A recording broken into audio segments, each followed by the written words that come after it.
Madurai AIIMS மருத்துவமனை வேண்டி ஒற்றை செங்கல் சுமக்கும் அமைச்சர் உதயநிதி ஸ்டாலின் அதிமுக ஆட்சியில் பல லட்சம் செங்கற்களால் தலைவாசலில் கட்டி முடிக்கப்பட்ட கால்நடை ஆராய்ச்சி பூங்காவை திறக்காதது ஏன் என்று அதிமுக பொதுச் செயலாளர் எடப்பாடி பழனிசாமி கேள்வி எழுப்பியுள்ளார். கள்ளக்குறிச்சி தொகுதி அதிமுக வேட்பாளர் குமரகுருவை ஆதரித்து பிரச்சார பொதுக்கூட்டத்தில் எடப்பாடி பழனிசாமி உரையாற்றினார். அப்போது பேசிய அவர், தலைவாசலில் 1000 கோடி ரூபாய் மதிப்பில் கட்டி முடிக்கப்பட்டு 3 ஆண்டுகளாக திறக்கப்படாமல் உள்ள கால்நடை ஆராய்ச்சி பூங்காவை LED திரையில் ஒளிபரப்பி ஆதாரத்தோடு சுட்டிக்காட்டினார். இந்தியாவை காக்க ஸ்டாலின் இருக்கிறார் என்பதையெல்லாம் மக்கள் வேடிக்கையாக பார்க்கிறார்கள் என்று கூறிய எடப்பாடி பழனிசாமி, மரம் ஏற தெரியாதவன் கொம்புத்தேனுக்கு ஆசைப்படுகிறார் என்று விமர்சித்துள்ளார்.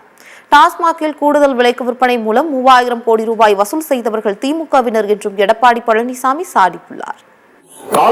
ஒற்றை செங்கலை தூக்கி கொண்டு ஊராக செல்கின்ற ஒற்றை செங்கல் உதயநிதி ஸ்டாலின் அவர்களே, பல லட்சம் செங்கல்ல இந்த கால்நடை பூங்காவை கட்டிக்கிறோம். 1000 கோடியில இந்த கால்நடை பூங்கா உருவாக்கி இருக்கிறோம். ஆசியாவிலே மிகப்பெரிய கால்நடை பூங்கா. ஏன் திறக்க மறுக்கின்றீர்கள்? இது என்ன அரசியல் காழ்ப்புணர்ச்சி தேவை?